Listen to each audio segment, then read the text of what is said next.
gostaria de chamar a mesa, né, para participar logo da atividade. Doutora Mariana Teixeira, economista Camila de Carlos, por favor.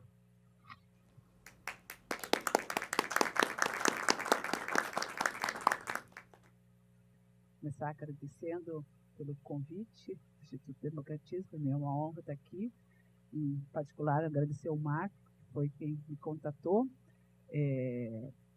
Agradecer pela gentileza de montar uma mesa tão familiar, né, e com a Camila.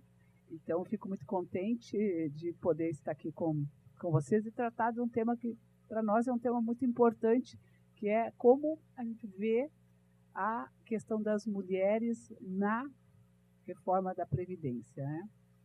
Bom, eu vou, porque nós estamos aqui entre um público muito amigável, então eu vou dispensar um pouco a certas formalidades ou caracterizações em relação ao projeto, porque isso vocês já estamos discutindo há pelo menos 4 meses, né? O que ele significa, se é reforma, se é desmonte, se é destruição.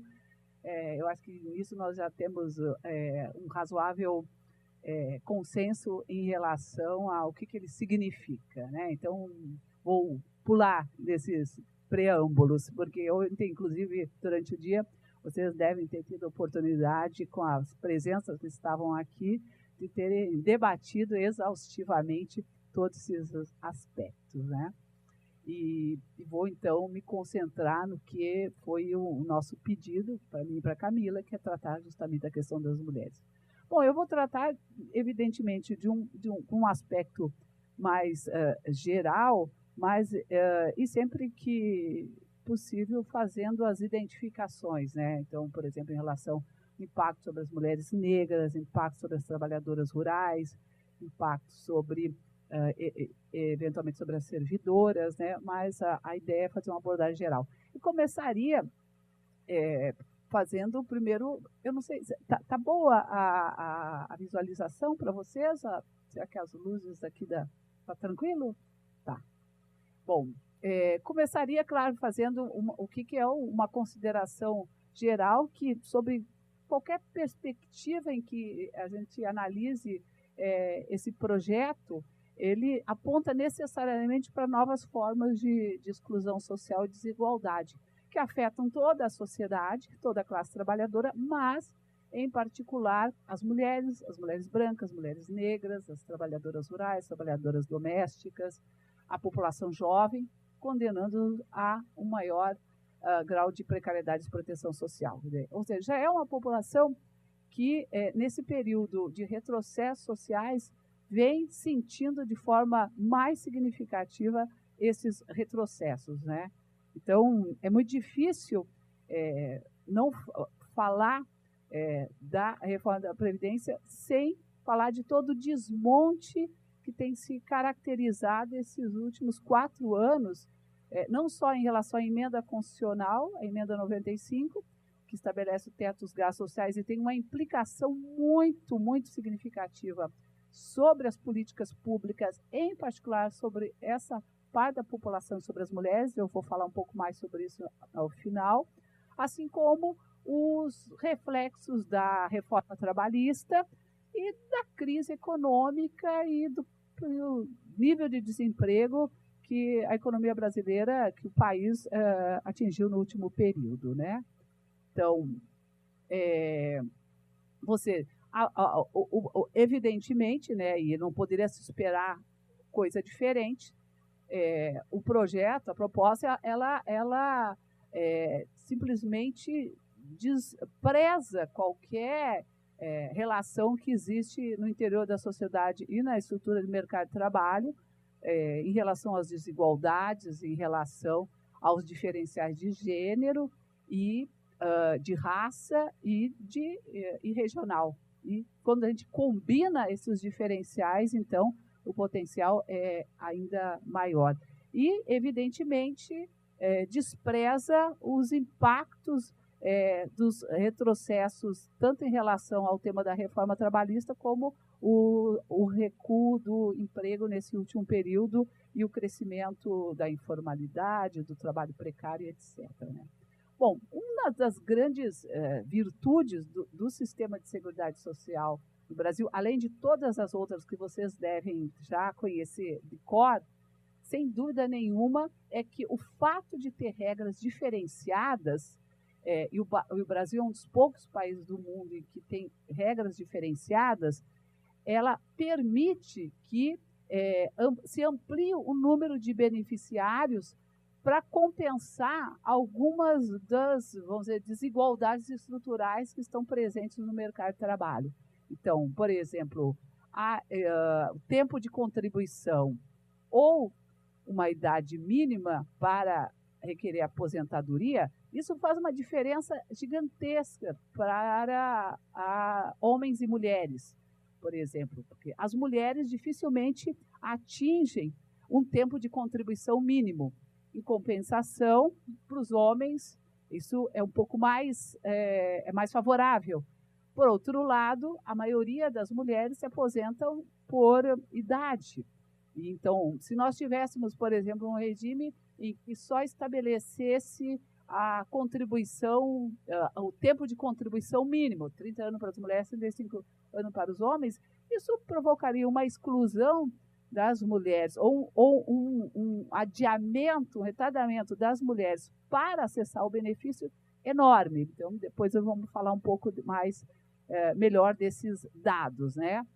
Bom, nós também temos que reconhecer que na última década teve progressos muito importantes do ponto de vista da inclusão previdenciária. Nós, em 2001, por exemplo, nós tínhamos as mulheres ocupadas, apenas um pouco mais de 60% tinham proteção social. A gente chega em 2015 a 72,7%. Na verdade, em 2015, iguala o mesmo percentual de proteção social para as mulheres e para os homens. Esse resultado decorrente desse ciclo expansivo tem a ver, uma parte, com a melhora do ponto de vista do mercado de trabalho e o aumento da formalização, que as mulheres melhoraram a sua condição de formalização em comparação com os homens, e também tem toda uma política que foi realizada, independente das críticas que a gente tenha, por exemplo, a MEI, que foi um caso, e que hoje o MEI, o microempreendedor individual, a maioria são mulheres, né? Mais de 50% são mulheres, nós temos mais ou menos em torno de 7 milhões de pessoas nessas condições, embora tenha que se olhar com muito cuidado, porque metade disso está inativo, né? Mas a maioria são mulheres e entram nesse rol da proteção social. Então, os dados mais recentes também vão indicar que 82% das mulheres, 90% dos homens idosos possuem cobertura previdenciária. Então, sob qualquer perspectiva que se olhe, a gente sempre percebe que as condições não são absolutamente iguais, né? Por exemplo, a população idosa ainda tem uma leve vantagem dos homens em relação às mulheres. Então, ainda tem mais mulheres em desvantagem ou sem cobertura previdenciária e que tem mais de 60 anos, a despeito das políticas e dos avanços que se teve no último período. A gente não conseguiu igualar essas condições. E, evidentemente, no último período, um retrocesso gigantesco, voltando quase que aos patamares do início dos anos 2000. A gente chega em 2015 com 23 milhões de pessoas sem proteção social, sendo que, entre aquelas com rendimento inferior a um salário mínimo, as mulheres representavam 57%. Né?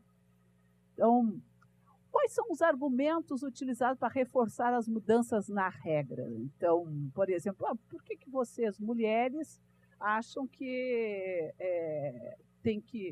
defendem a manutenção desses, que eles chamam dos privilégios, das diferenças, na medida em que vocês já ampliaram a participação no mercado de trabalho em condições iguais aos homens, já estão, vamos dizer, competindo com os homens em várias áreas. Então, vocês já ampliaram esse espaço no mercado de trabalho, já disputam essas condições em condições mais igualitárias, né? Outro argumento é de que por que vocês querem se aposentar mais cedo se vocês vivem mais? Querem usufruir mais, então, da aposentadoria? É isso, né? É isso. Isso a gente escuta. Pelo menos há uns 3 anos, desde quando o Temer apresentou o projeto, a primeira versão do projeto. Nós estávamos numa audiência pública no Congresso e um deputado se dirigiu para nós e falou: bom, vocês estão reforçando a divisão sexual do trabalho. Vocês querem que as mulheres continuem fazendo o trabalho doméstico e aí vocês vêm com essa desculpa de que elas têm que se aposentar mais cedo, porque vocês perpetuam isso. Nós não, nós achamos que tem que romper com a divisão sexual do trabalho. Eles assumiram como se eles fossem dando um discurso de romper com a desigualdade, e nós que estávamos reforçando quando a gente propõe que se mantenha as diferenças, né? Aí o discurso é isso, de que o que precisa mudar a divisão sexual do trabalho, não criar mecanismos compensatórios que apenas perpetuam as desigualdades, porque as mulheres vão continuar fazendo trabalho doméstico. Os problemas são estruturais, são do mercado de trabalho, então eles não podem ser compensados com diferenciação no acesso ao benefício. Então, esses são os argumentos que a gente escuta cotidianamente para justificar por que precisa alterar as regras. O que nós iremos analisar aqui, então, rapidamente? Primeiro, tentando responder a todos esses argumentos, né? Primeiro, que a condição de maior pobreza afeta principalmente as mulheres. Segundo, as mulheres ainda são maioria entre as pessoas desocupadas, desempregadas. Mesmo no ciclo expansivo, esse quadro não se alterou, porque nós temos condições que são estruturantes da sociedade classe, sociedade capitalista. E a divisão sexual do trabalho e a questão de gênero e de raça, ela estrutura a sociedade de classes. Então, é muito difícil que, mesmo num ciclo expansivo, você consiga romper, superar essa condição de desigualdade. Até porque ela estrutura a sociedade e ela mantém privilégios. Não só privilégios do ponto de vista do patriarcado, das relações patriarcais, mas também privilégios do ponto de vista econômico, porque o sistema também se beneficia do fato das mulheres serem as principais responsáveis pelo trabalho reprodutivo, que é o trabalho não pago, que é o trabalho realizado no âmbito das famílias, né? E as mulheres sofrem mais com a intermitência laboral, as mulheres recebem, em média, salários menores, isso se mantém, e as mulheres são as principais responsáveis pela reprodução social, que é os cuidados, os afazeres domésticos e a própria reprodução da força de trabalho da vida, né? Bom, primeiro para a discussão da pobreza. Por que afeta a inserção das mulheres no mercado de trabalho? Bom, ser mais pobre, a condição de maior pobreza, tem sido um obstáculo concreto à inclusão das mulheres no mercado de trabalho. Então, não é cultural, não é porque as mulheres estão em famílias que têm uma renda suficiente para manter a família, e, portanto, são as mulheres que estão nas famílias com renda per capita maior, que não vão para o mercado de trabalho. Não, pelo contrário. Isso é um elemento muito importante, porque por que eu quero insistir nisso? Porque isso implica numa outra perspectiva que a gente precisa abordar, enfrentar, que é por que nós temos 42 milhões de mulheres fora da força de trabalho do Brasil e os homens 21 milhões. Por que as mulheres são o dobro dos homens? Se as mulheres têm escolaridade elevada, se as mulheres... Enfim, a razão, uma parte disso está justamente pela condição de maior pobreza. Dependendo, então, da sua situação de pobreza, a taxa de participação das mulheres pode variar de 38% a 62%, 63%. Por exemplo, em 2015, apenas 38% das mulheres extremamente pobres estavam no mercado de trabalho, enquanto que entre as não pobres o percentual era de 63%. É o dado ali da tabela, né? Não vou explicar, vou deixar depois o material para vocês observarem. Mas o que o dado revela? O dado revela que quanto mais pobre, mais difícil entrar no mercado de trabalho. Por quê? Porque falta política pública, principalmente política de creche, para apoiar. Tem outras pesquisas que a gente fez que apoiam essa tese de que as mulheres são a absoluta maioria responsável pelo cuidado de criança de 0 até 4 anos e são as mulheres E são elas, inclusive, mais da metade já revelou que se tivesse política pública e creche, elas estariam disponíveis para o mercado de trabalho. Um outro dado que apoia essa ideia também, que é um estudo que a gente trabalhou em 2016, que indica que a taxa de participação das mulheres varia de acordo com o seu nível socioeconômico. Ele, na verdade, colabora com o dado anterior, só com uma outra perspectiva. O dado mostra que, por exemplo, a taxa de participação entre os sexos, entre 25 e 29 anos, ela atinge 37% a diferença de taxa de participação no mercado de trabalho. É como se eu tivesse 100 homens no mercado de trabalho e 63 mulheres no mercado de trabalho naquela mesma faixa etária. Por que não tem 100 homens e 100 mulheres?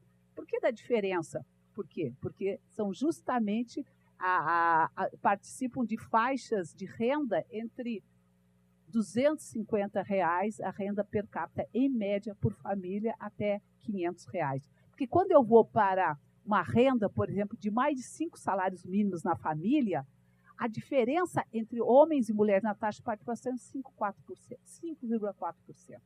Então, o que isso nos interessa? Nos interessa no sentido de que uma boa parte dessas mulheres vai definir o que a gente chama depois da intermitência. Por exemplo, se você tem entre 25 e 29 anos fora do mercado de trabalho, porque certamente está cuidando de uma criança, está cuidando de um membro da família, elas às vezes voltam ao mercado de trabalho lá depois dos 30, 35 anos, quando a criança cresceu, quando conseguiu colocar na escola, quando conseguiu resolver o problema com a família, só que volta para o trabalho informal, volta para o trabalho por conta própria, que são as intermitências no mercado de trabalho, e aí nunca consegue reunir o tempo de contribuição suficiente para poder requerer o benefício por tempo de contribuição.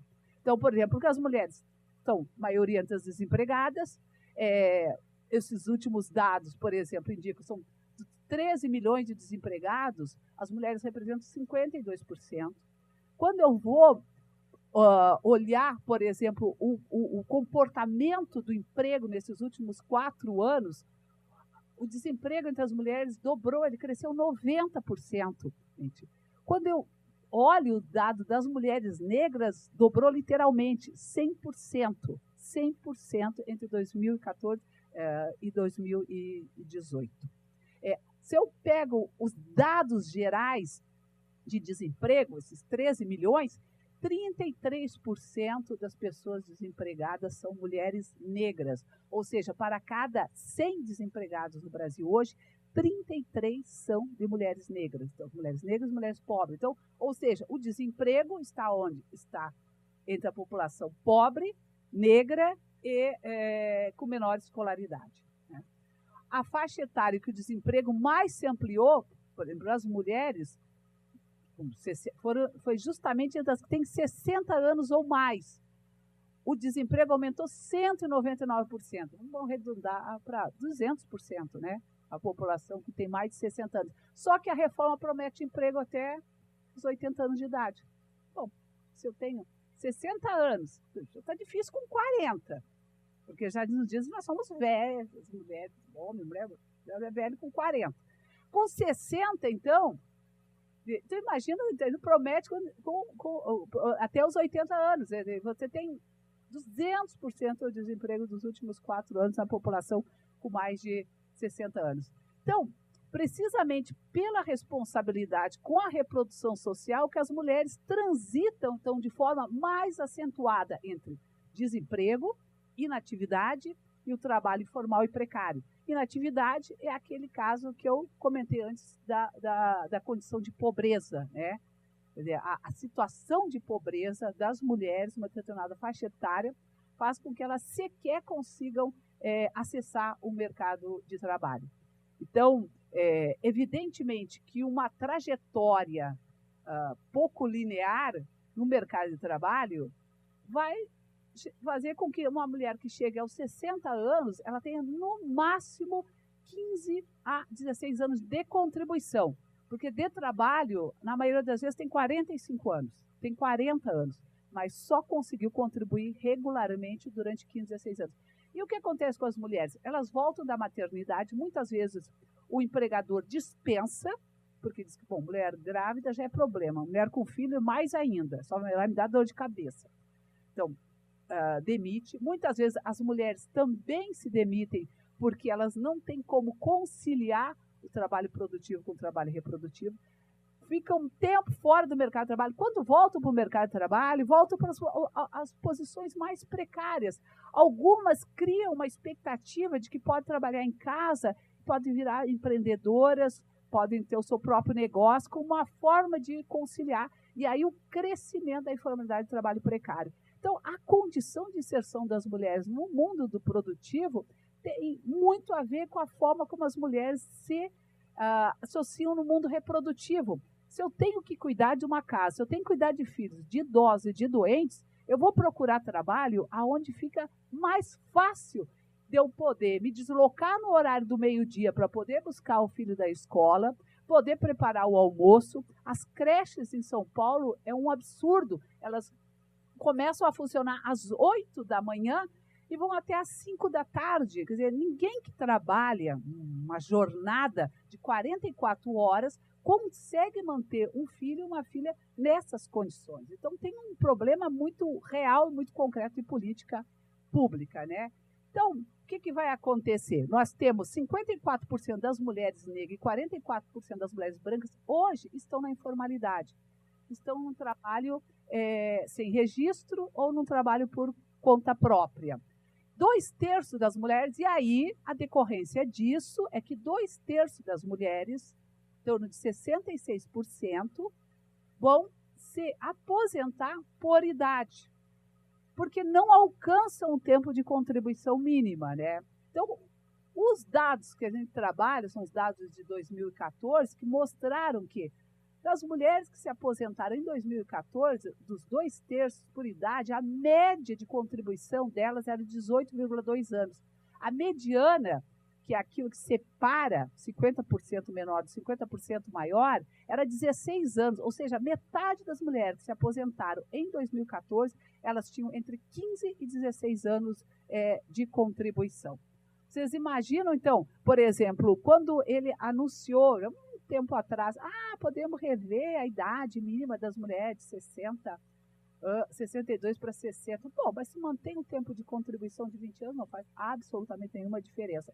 E agora, parece que no relatório voltou para 15 anos, né, Camila? Agora, depois, até quero que tu comente, porque voltou para 15 anos, mas aí vai ser quanto? Qual vai ser o redutor, né, que vai ser aplicado? Porque com mínimo 20 anos de contribuição, você aplicava um redutor 60%, multiplicava a média dos 20 anos por 60, que dava o valor do benefício. Veja, despencava, né? Porque para você conseguir se aposentar com o valor máximo, ou pelo menos com a integralidade, tem que trabalhar 40 anos, e isso para as mulheres é praticamente impossível. Em 2018, 17% das mulheres negras, por exemplo, recebiam meio salário mínimo, e 30% recebiam até um salário mínimo. Então, não tem nem condições, tem insuficiência contributiva, não consegue sequer contribuir com a Previdência, porque para contribuir com a Previdência, você precisa, pelo menos, contribuir com o valor, com um percentual relativo a um salário mínimo. Se você contribui com um percentual que seja inferior a um salário mínimo, aquela contribuição não conta para o tempo. Então, você tem que complementar com renda própria para poder garantir, então, que possa receber, pelo menos que aquele mês, aquele período, conte. 82% das mulheres negras e 63% das mulheres brancas recebiam, até o final do ano passado, até 2 salários mínimos. Então, de que privilegiado nós estamos falando, né? Porque isso aqui vai se refletir, evidentemente, no valor e no perfil dos benefícios futuros. Se 82% das mulheres recebem até 2 salários mínimos, você faz uma continha simples, e se ela se aposenta apenas por idade, e vamos dizer que você vai aplicar as novas regras, e ninguém, se você faz uma média da contribuição dos 20 anos, você não teve um valor de contribuição igual. Então, 2 salários mínimos, R$2.000. Digamos que a média dê em torno de R$1.500. Você aplica 60% disso, vai chegar a R$900. Então, aparentemente é isso. Eu tenho um salário de R$2.000, estou com 60 anos, tenho 20 anos de contribuição, e o meu benefício vai ser de R$900. É isso. Né? Então, a decisão é, bom, eu continuo trabalhando, eu trabalho e recebo benefício, como a maior parte das pessoas fazem, né? Porque isso é impossível, não consegue viver apenas com benefício. Então, essa característica do salário, do que você recebe no período representativo, ela é determinante, vai definir o que você vai receber um benefício. E aí, as diferenças, elas saltam os olhos. Por exemplo, as mulheres negras recebiam o equivalente a 44% do salário de um homem branco. Ou seja, para cada R$1.000 que o homem branco recebe, uma mulher negra recebe R$440. Então, vocês imaginam o que vai significar o valor do benefício. Ó, do total de mulheres que receberam concessão em março de 2019, agora, 2 meses atrás, a primeira opção, idade, 23 mil. A segunda, invalidez, 13 mil. E a terceira, por tempo de contribuição, pouco mais de 8 mil. A diferença em relação aos homens, que os homens, a primeira é por invalidez, a segunda é por idade e a terceira é por tempo de contribuição. É a única mudança. O valor médio das aposentadorias concedidas para as mulheres, por idade, em março desse ano, era de R$ 1.144,72. Bom, de que privilégio nós estamos falando, né? É praticamente um pouquinho mais do valor do salário mínimo. E por tempo de contribuição, um pouco mais, 2.172, ou seja, chega no máximo a R$2.000, né? Então, e na medida, em um caso mais grave ainda, na medida em que avança a idade, também cai o valor do benefício. Por exemplo, para uma mulher entre 56 e 60 anos, a média do benefício, aí você faz a média considerando tempo de contribuição e idade, dá 1.347. Acima de 70 anos, ela vai receber 1.160. Então, a idade avança e o valor do benefício cai. Por quê? Porque quanto mais a idade avança, mais ela vai se inserindo no trabalho precário, mais ela vai se inserindo nos trabalhos menos qualificados, que é o que se apresenta para o mercado de trabalho, e, portanto, quando ela for requerer o benefício, o valor do benefício vai ser muito inferior ao que ela supostamente receberia 15 anos anteriores, né? Bom, essa tabelinha está meio grande e cheia de números, mas ela é fácil de ser, fácil leitura. Eu só vou destacar a última parte ali que eu queria chamar a atenção, a última linha.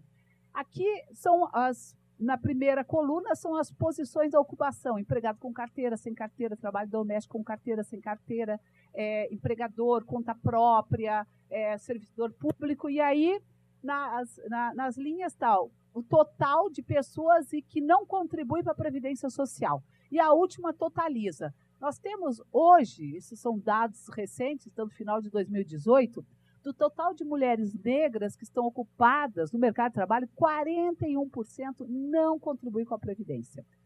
Os homens negros, 44%, as mulheres brancas, 29%, e os homens brancos, 30%. Então, essa é a realidade já do mercado de trabalho.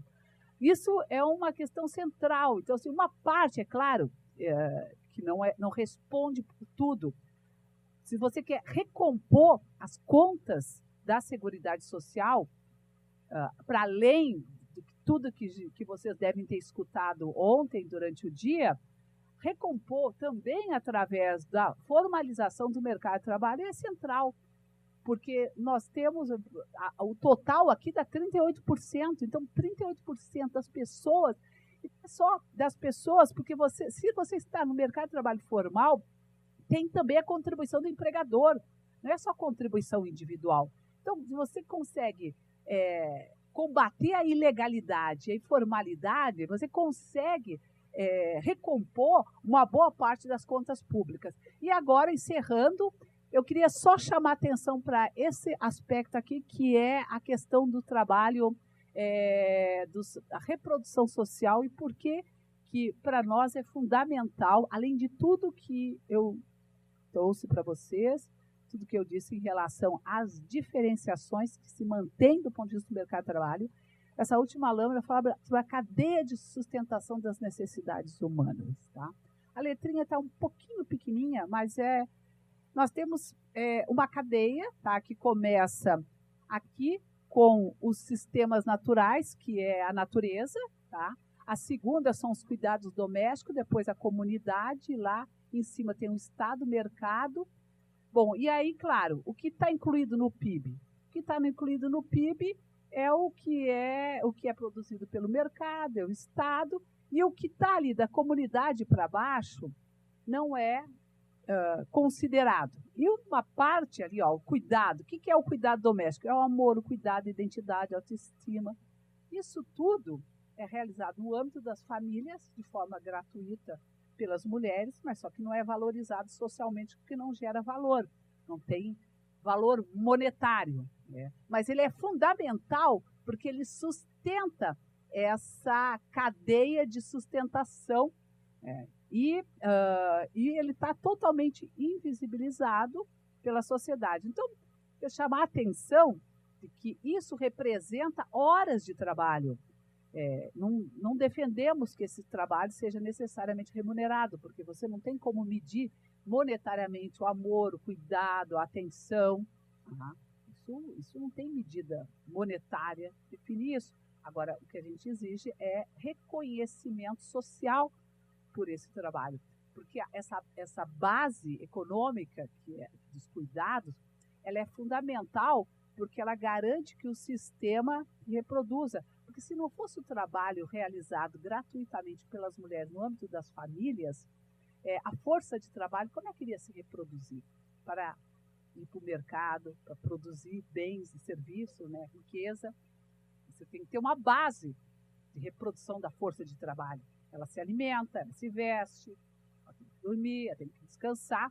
E uma parte dessa reprodução da força de trabalho, ela é garantida através do trabalho doméstico não remunerado realizado no âmbito da família pelas mulheres. Se eu tivesse que comprar tudo isso no mercado, o salário certamente não seria suficiente. Só que isso não aparece, porque interessa para o próprio sistema, né? Que mantenha essa separação, embora não exista, porque na prática é um sistema único. Não existe produção econômica sem a reprodução social e sem o trabalho de sustentabilidade da vida. E aí a gente olha os dados, por exemplo, dos afazeres domésticos e percebe que ao longo das décadas, praticamente se mantém inalterado. As mulheres trabalham o dobro dos homens no trabalho de reprodução social.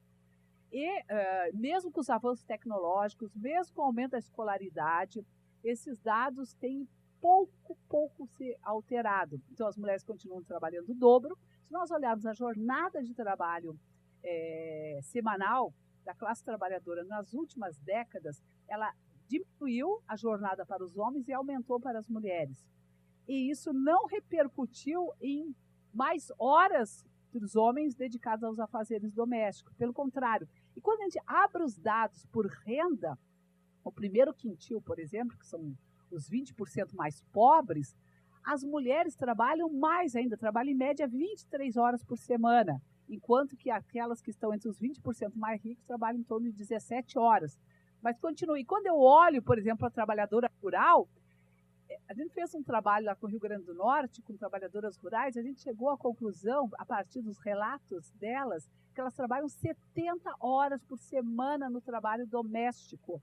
Quando você olha a trabalhadora doméstica ou trabalhadora que realiza algum tipo de trabalho no âmbito da casa, a jornada dela com os afazeres domésticos aumenta muito, chega a ser a 30 horas por semana. Então, ou seja, aquela ideia de conciliar o trabalho produtivo com o trabalho reprodutivo amplia ainda mais o trabalho de responsabilidade e cuidado com a família e de tentativa de conciliação. Então, esses são os argumentos que a gente considera mais fortes e mais consistentes e que têm sido vamos dizer, as nossas justificativas para que a gente continue defendendo que haja um diferencial. Enquanto nós não conquistarmos salários iguais, as mesmas oportunidades, distribuição do trabalho doméstico, dos afazeres, das responsabilidades entre homens e mulheres, não conseguir derrotar o sexismo, a discriminação, a segregação, nós vamos continuar defendendo que haja, sim, um diferencial em relação a homens e mulheres. E, por último, eu queria ter trazido um dado, mas eu, na última hora, não consegui localizar, mas ele está no boletim da Previdência do final do ano passado, de dezembro de 2018, que mostra que não é verdade que as mulheres se aposentam muito mais cedo que os homens, não. A diferença é de um pouco mais de um ano, por exemplo. A maioria das mulheres se aposentam aos 60 anos, porque elas se aposentam por idade, e os homens em torno de 61, 62, 63. Então, a diferença é muito pequena. Então, aquela ideia de que as mulheres vão usufruir por mais tempo, não é verdade. Tinha mais uma pequena aqui, que é a última, que é ainda com relação à responsabilidade. Eu tenho mais um minutinho, né? Então tá bom. A responsabilidade com os cuidados. Bom, nós temos o BPC, o Benefício de Prestação Continuada, que beneficia mais ou menos em torno de 4 milhões e meio de pessoas. Mais ou menos 2 milhões e meio são as pessoas idosos. As mulheres são maioria entre os idosos, acima de 65 anos, de famílias pobres. E um pouco mais de 2 milhões de pessoas com deficiência e uma leve vantagem para os homens. Tipo, 51% são homens, 49% são mulheres. Só que, muito bem, isso que eu estava achando que eu precisava. 75% dos idosos têm uma mulher responsável por trás. 85% das pessoas com deficiência têm como responsável uma mulher.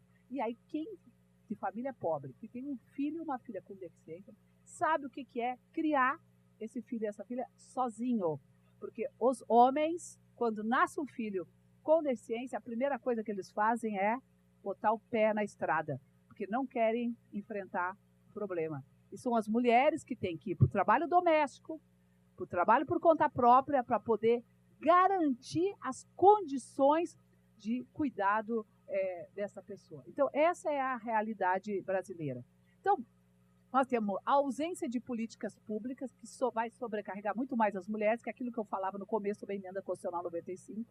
Nós zeramos praticamente as políticas públicas, políticas sociais. Nós estamos num momento em que você ou compra no mercado, é a mercantilização da saúde e da educação, ou você provê isso através da família. Só que prover através da família é as mulheres serem responsáveis por isso, pela educação, pela saúde, pelos cuidados com os idosos, com os doentes. Então, aumentou enormemente a responsabilidade das mulheres com os cuidados e com o provimento das políticas públicas. Então, qualquer política que penalize, por exemplo, os idosos, as pessoas que vão requerer o seu benefício, ela afetará direta e indiretamente as mulheres. Por quê? Porque são as mulheres que vão ter que se sobrecarregar para compensar a queda de receita. Então, se eu recebo um benefício num valor menor, eu não vou ter acesso a determinados cuidados, e esses cuidados vão ter que ser feitos no âmbito da família, e quem é que vai cuidar disso?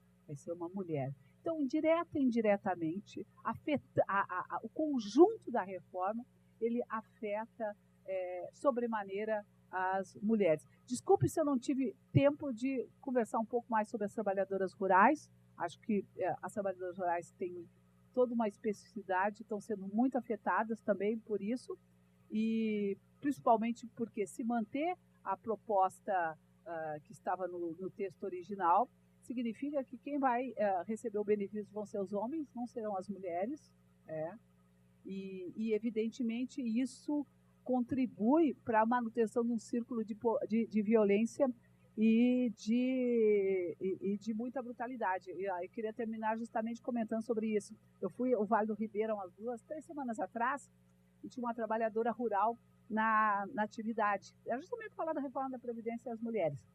E ela estava feliz porque ela tinha conseguido de meses o acesso ao benefício, e a primeira coisa que ela fez foi mandar o homem embora, o marido, porque ela não aguentava mais o ambiente de violência. E é isso, a oportunidade de receber o benefício, de ter uma renda, é a chance de conseguir se desvencilhar de uma relação opressora, de uma relação violenta. Então, além de todos os argumentos que a gente tem, eu acho que esse argumento econômico, não do empoderamento, porque o empoderamento é uma bobagem, na verdade é de autonomia mesmo econômica, sabe? De poder decidir como gastar, como vai gastar e como vai decidir a sua vida, isso é fundamental para as mulheres. Obrigada.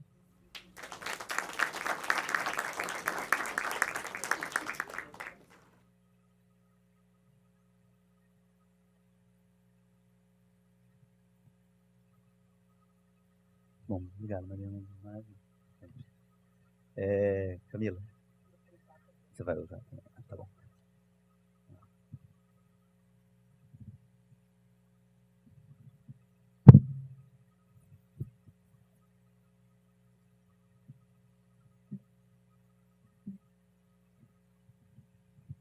Bom, bom dia a todas e todos. Queria começar agradecendo o convite, né? Tanto do Boulos quanto do Marco e toda a equipe, né? Jacinto, Marina e todos os demais. Acho que é muito importante nesse momento que a gente está vivendo, né? Ter um espaço como esse, ter essa criação desse instituto, onde a gente possa pensar junto, né? Porque, no final, alguém tem que estar pensando um pouco de projeto de país, já que, aparentemente, o projeto colocado é de total desmonte, né? Eu vou fazer vou dar uns passos para trás para a gente chegar no como a gente está, né, como que é a Previdência hoje, e qual que é a proposta colocada.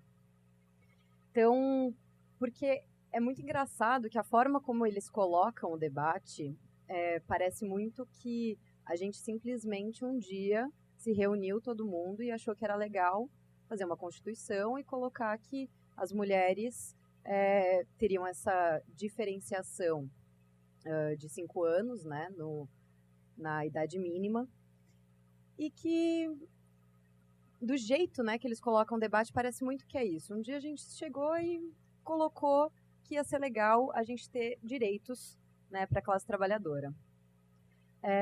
Para chegar na Constituição de 88, a gente vem de um histórico de lutas, né, de movimentos sociais, de lutas de sindicatos autônomos, que é anterior a 1900, né? Então, isso não caiu do céu. A luta que a gente está fazendo hoje, a greve, as paralisações, as manifestações, é uma continuidade do que a gente começou, né? A gente, quanto classe trabalhadora, começou lá atrás. Então, como que é para a mulher trabalhadora, né, hoje? No Brasil, a gente tem uma pesquisa que chama World Gender Gap, que é para ver como que é a diferenciação, né, entre homens e mulheres que trabalham. Então, nós todos.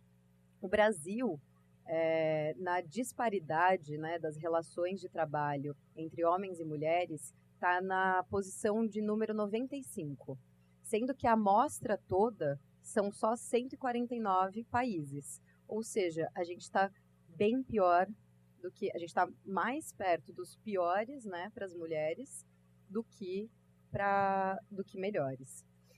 Essa desigualdade, como a Marilane trouxe, ela vem piorando bastante desde 2014. Né? A gente passou por um processo de intensificar, né, a precarização do mercado de trabalho, intensificou o ajuste fiscal. Tudo isso tem contribuído bastante para as relações de trabalho que estão colocadas para as mulheres.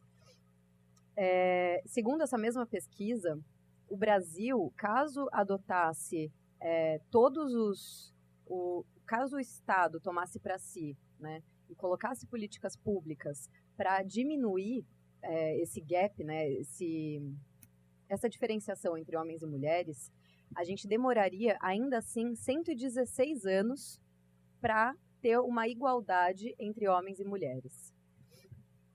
Então, E como que a gente chegou, né, como a gente chegou nisso da divisão sexual do trabalho, desse trabalho não remunerado, dessas horas que as mulheres passam a mais trabalhando semanalmente e que a gente não recebe, né?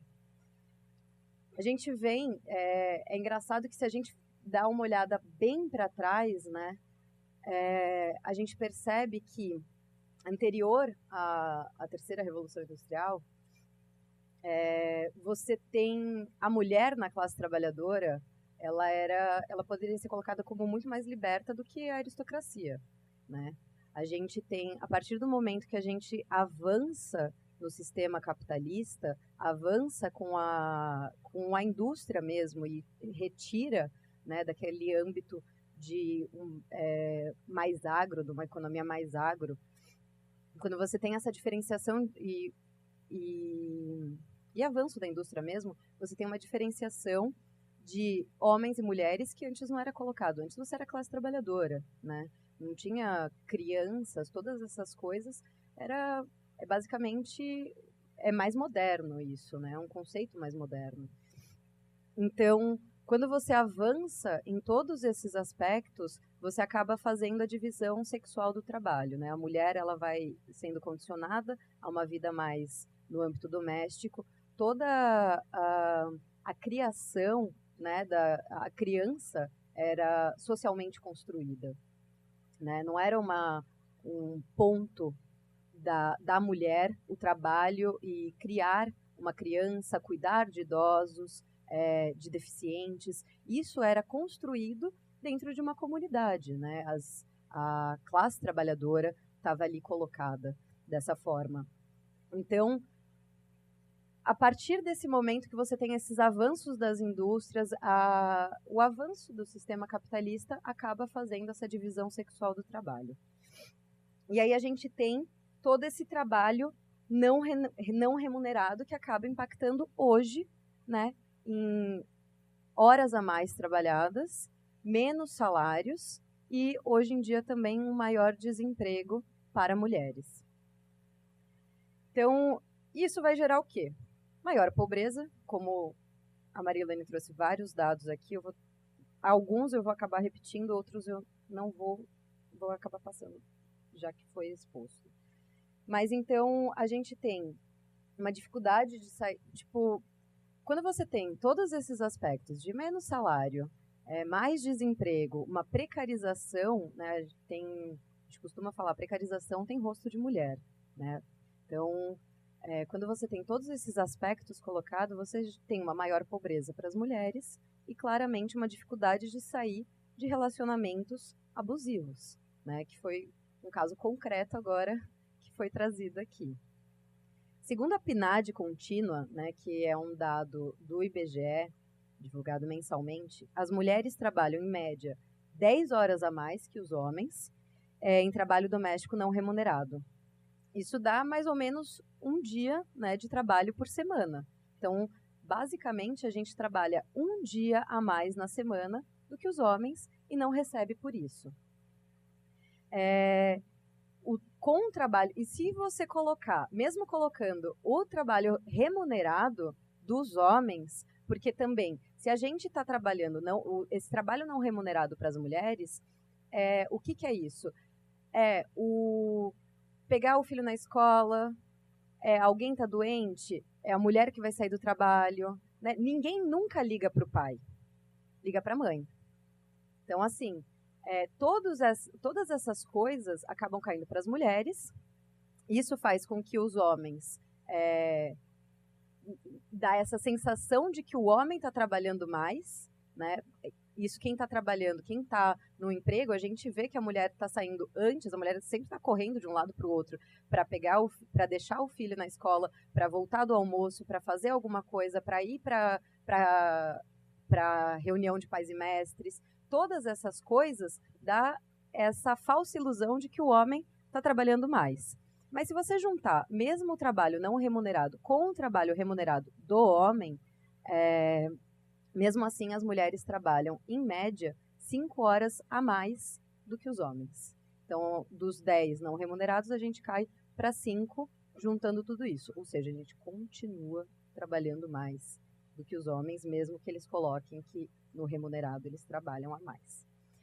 E a taxa de desemprego, né, a PNAD do primeiro trimestre de 2019, ela estava em 12,9%, mas para os homens estava em 11%, e para as mulheres a taxa de desemprego está em 15%.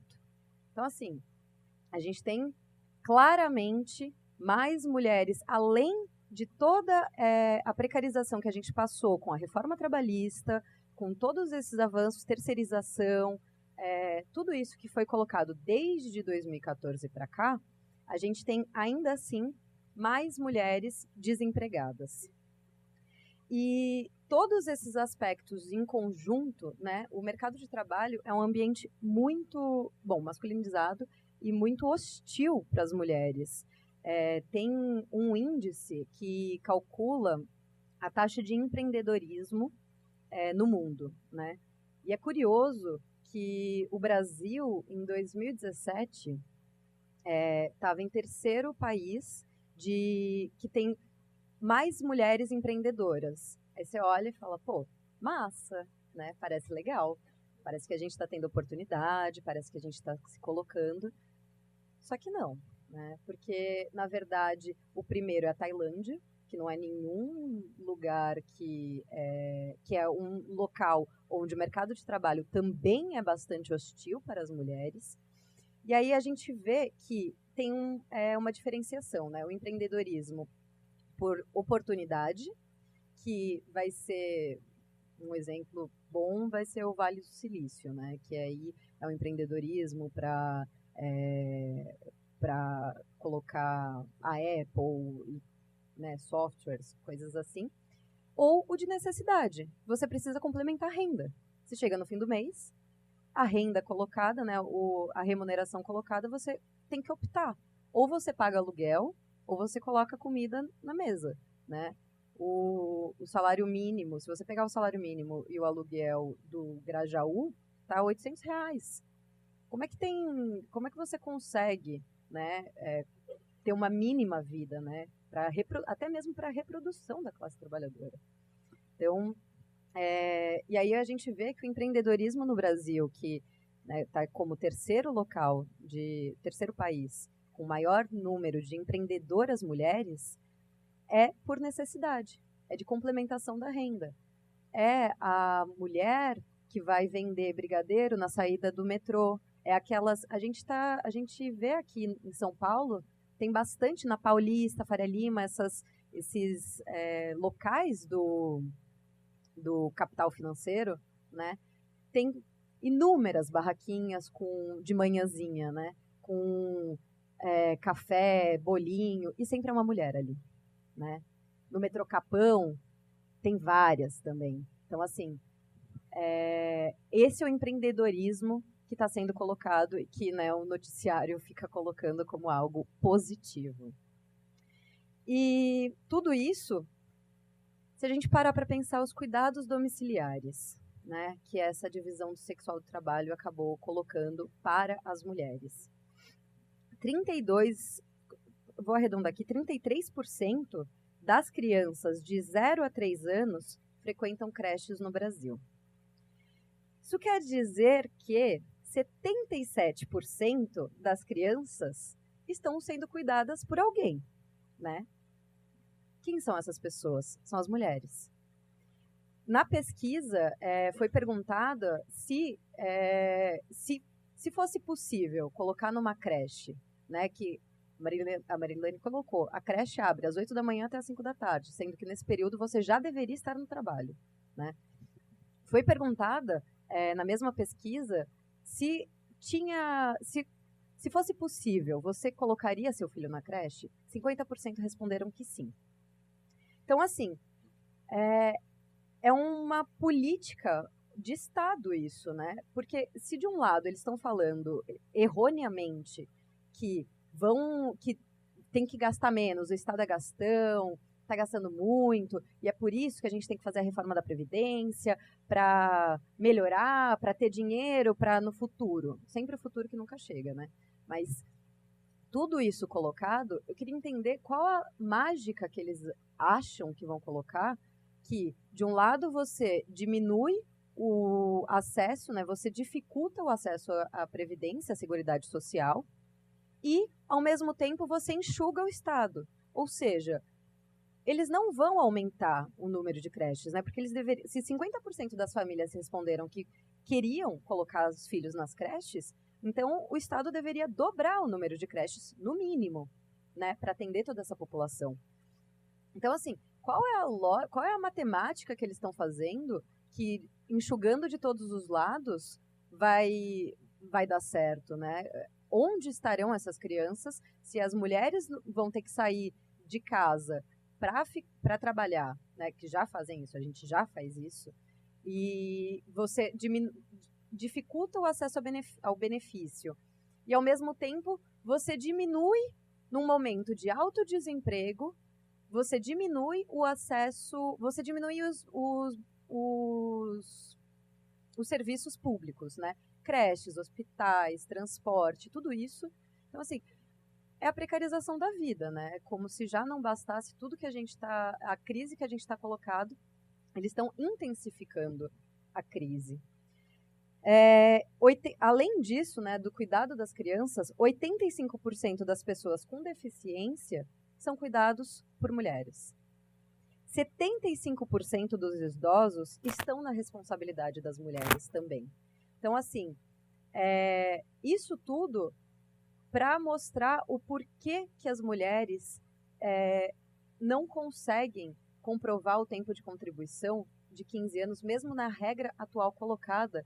O porquê que para as mulheres já é mais difícil comprovar esse tempo de contribuição, né? Você tem que ter o cuidado aos idosos, deficientes na família, crianças, tudo isso são os cuidados domésticos não remunerados. Porque é isso, como valorar também, né, o cuidado a um familiar seu doente, a um deficiente na família, crianças.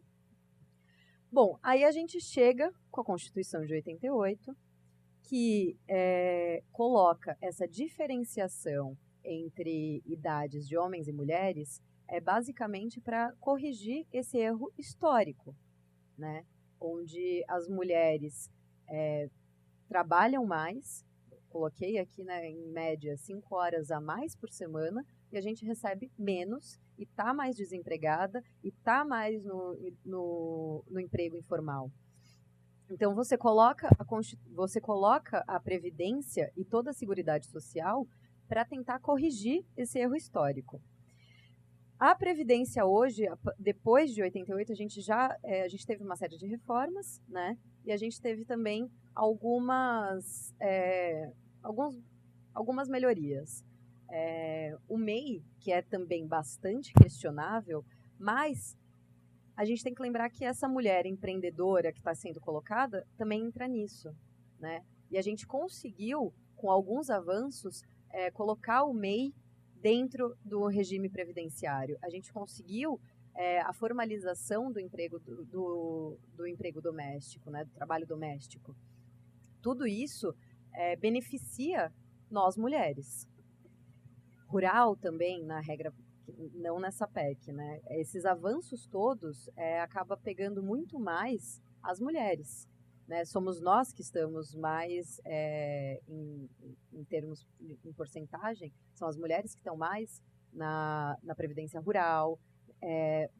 Bom, trabalho doméstico, claramente, somos nós que estamos mais, e MEI, por causa dessa taxa de empreendedorismo, também acaba sendo nós. Ocupados no mercado de trabalho sem previdência, 47% são pobres, né?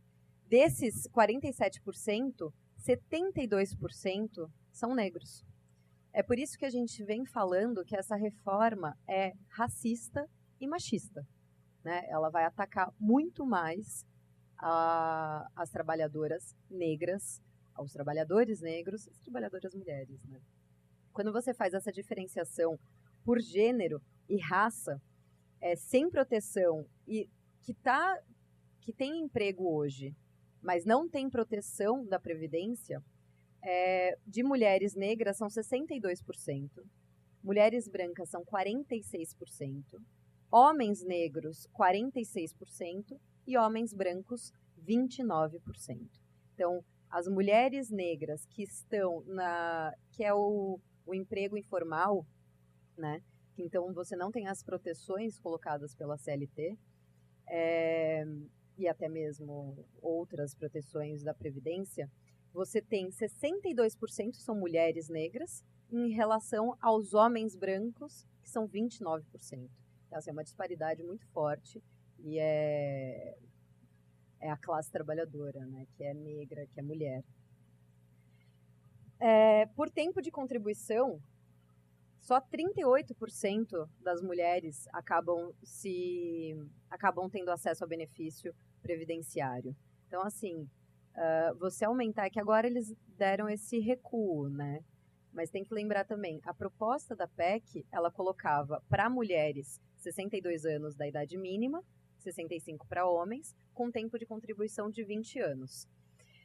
Só que, já com 15 anos, né, as mulheres para conseguir esse benefício por tempo de contribuição, era só 38% das mulheres na classe que estavam empregadas. Por idade, são só 62% das mulheres. E aí, para onde elas vão? BPC, pensões, todos esses que eles estão também dificultando o acesso, né? As pensões, a maioria que recebe, são as mulheres também.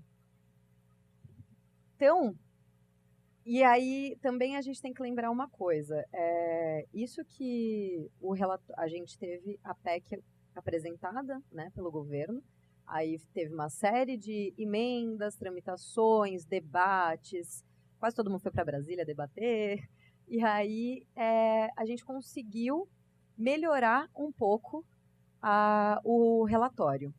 Só que a gente tem que lembrar que ainda estamos no processo. Então, a gente tem ainda 2 momentos, agora começou ontem e deve terminar semana que vem com a votação do relatório, onde tudo isso que eles retrocederam, né, de colocar para as mulheres, eles voltaram atrás com o tempo de contribuição, em vez de 20 anos, voltou a ser 15, BPC, eles também flexibilizaram, né, colocaram que não vai ser da forma que estava, né, R$600, é uma escolha agora de quem vai ter o acesso ao benefício. Mas tudo isso, rurais também eles deram uma melhorada, tudo isso pode voltar ainda. Tudo isso que que eles estão colocando como, olha, agora tá legal, capitalização pode voltar ainda, né? Isso vai pegar a gente. Como que é isso? Como se a gente tem o maior nível de empreendedorismo, porque a gente tem que complementar a renda, ou se a gente não tem renda suficiente, como que a gente vai ter renda suficiente para poupar para capitalização? Que não tem como, né? Então, chegando na PEC, essas são as mudanças colocadas, né? A precarização do BPC, 60 passou de 60 para 62 anos, e a mudança do tempo de contribuição, que era de 15, passou para 20, eles deram essa recuada, mas tudo pode voltar. 44% das mulheres não se aposentariam com 20 anos de contribuição, né? Isso foi um cálculo do IPEA, e que a gente vê também quando quem são as mulheres que conseguem se aposentar com tempo de contribuição? São as mulheres com maior nível de escolaridade e maiores rendas, né? Se você consegue estar estudando por maior tempo, quer dizer que você não está precisando, você tem alguma fonte de renda para que você esteja colocada na academia, estudando, se especializando. Então, além do aspecto machista, além do aspecto racista, essa reforma ela é claramente elitista, né? Ela precariza, ela piora para as mulheres pobres, para as mulheres negras, para a maior parte da classe trabalhadora.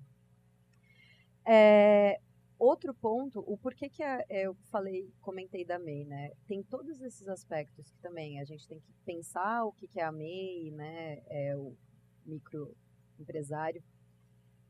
Mas, com a PEC, que é uma coisa que a gente nem está debatendo muito, com a PEC, se for aprovada da forma como está no relatório, a gente vai ter as mulheres que estão na MEI, elas acabam, mesmo que elas contribuam a vida inteira, falta os 20% da contribuição do patrão, porque claramente não existe um patrão, já que você que está contribuindo, você é o seu próprio patrão, né, como microempresário.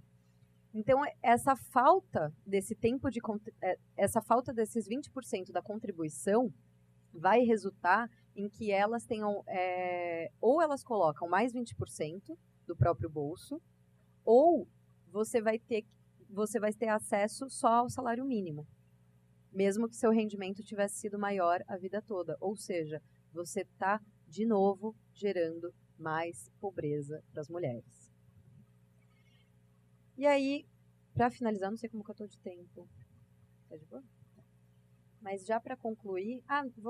na verdade, antes de concluir, tem alguns pontos, né? A desconstitucionalização, porque assim, como que está no relatório? Né? No relatório, eles colocam esse ponto do regime geral das mulheres, ele vem no artigo 20, tá assim, até que lei disponha sobre o tempo de contribuição, aqui se refere o inciso 1º do parágrafo 7º, do artigo 201 da Constituição Federal, o segurado filiado ao regime geral de previdência social após a data de entrada em vigor desta emenda constitucional será aposentado aos 62 anos de idade, se mulher, 65 anos de idade, se homem, 15 anos de tempo de contribuição, se mulher, e 20 anos de tempo de contribuição, se homem. Por que eu destaquei isso? Porque o noticiário tem colocado de maneira bem errada que foi retirada a desconstitucionalização da PEC, da reforma. Né? O que é isso?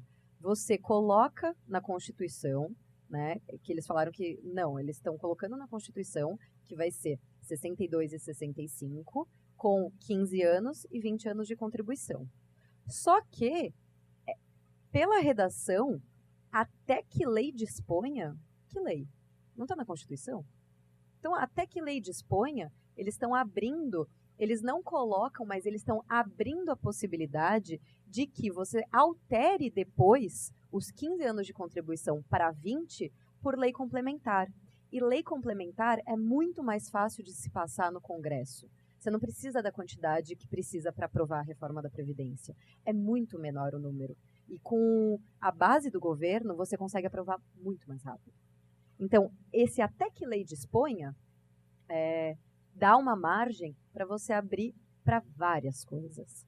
A parte também de professores, e a gente tem que lembrar quem que são os professores, né? A maior parte são mulheres, fala a mesma coisa. Na parte das mulheres coloca, mas os critérios serão definidos por lei complementar. Então, assim, tá claro. Não consigo entender como os jornais, né? Até consigo, mas como os jornais colocam que foi retirado a desconstitucionalização. Porque, assim, tá claro, a parte dos professores é mais claro. Constitucionalizou no artigo 201 da Constituição Federal a possibilidade de aposentadoria diferenciada, idade e tempo de contribuição para os professores. Mas os critérios serão definidos por lei complementar. Então, assim, passar a lei complementar, gente, vai ser abrir a porteira para qualquer coisa. E eles estão colocando isso na Constituição. Então, assim, eles estão desconstitucionalizando todo o avanço que a gente tinha feito até então, quanto classe trabalhadora, né? Bom, agora sim, para concluir, acho que o que a gente tem que pensar é o que está por trás de tudo isso, né? Qual é o projeto? Porque tudo isso é um impacto de política econômica, né? A política fiscal, política cambial, política monetária, tudo isso são instrumentos de política econômica. A gente está vivendo num momento onde o Estado se ausentando